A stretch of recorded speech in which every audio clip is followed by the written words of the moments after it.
Berita selanjutnya Tribuners dari Kabupaten Maluku Tenggara, Pemkab Malra sidak stok kebutuhan pokok jelang Idul Fitri 2024, temukan stok telur terbatas. Sejumlah harga sembako di Maluku Tenggara tergolong stabil menjelang Idul Fitri 2024. Hanya saja stok telur terbatas di sejumlah distributor. Kepala Dinas Disperindak Malra Arsyad Jabkenjanan mengungkapkan, dari hasil inspeksi mendadak atau sidak pada Selasa 26 Maret 2024, ditemukan kurangnya stok telur. Ia mengatakan memang ada ketersediaan, namun stoknya tak mencukupi jelang Idul Fitri. Karena itu pihaknya akan berkoordinasi dengan distributor agar secepatnya ditanggulangi.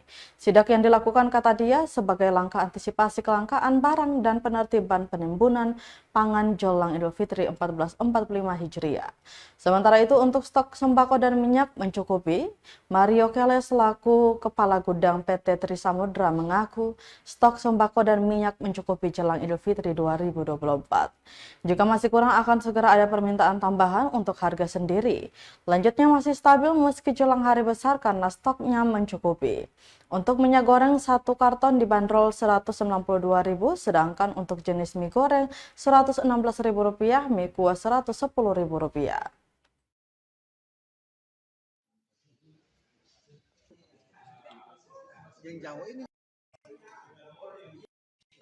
Untuk stok katong untuk menjelang Ramadan ya katong punya stok untuk sembako cukup, minyak juga cukup banyak untuk memenuhi pasaran yang ada di Kota Tua dan Kabupaten Maluku Tenggara. Ya.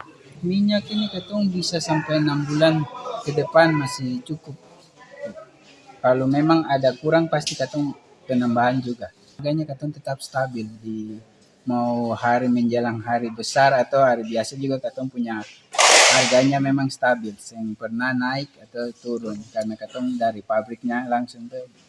Ini katong untuk di harga 1 karton sekarang 192. 192. Untuk mie katong punya ada mie goreng, mie kuah. Kalau untuk mie goreng itu 116, kalau mie kuahnya 110 harganya normal. Katong di sini ada 12 prinsipal pabrik, ada Wings, ada Univenus, ada Frisian Flag, ada MBI. Ya, sekitar 12 prinsipal. Harga katong punya sering berubah. Siap. Iya, karena katong punya harganya memang sudah ditetapkan langsung dari pabrik. Oke. Jadi memang katong sing ada kasih turun harga atau kasih naik di saat rame, katong kasih naik seng. Katong punya harganya memang normal, tetap stabil. Siap. Download Tribun X sekarang. Menghadirkan lokal menjadi Indonesia.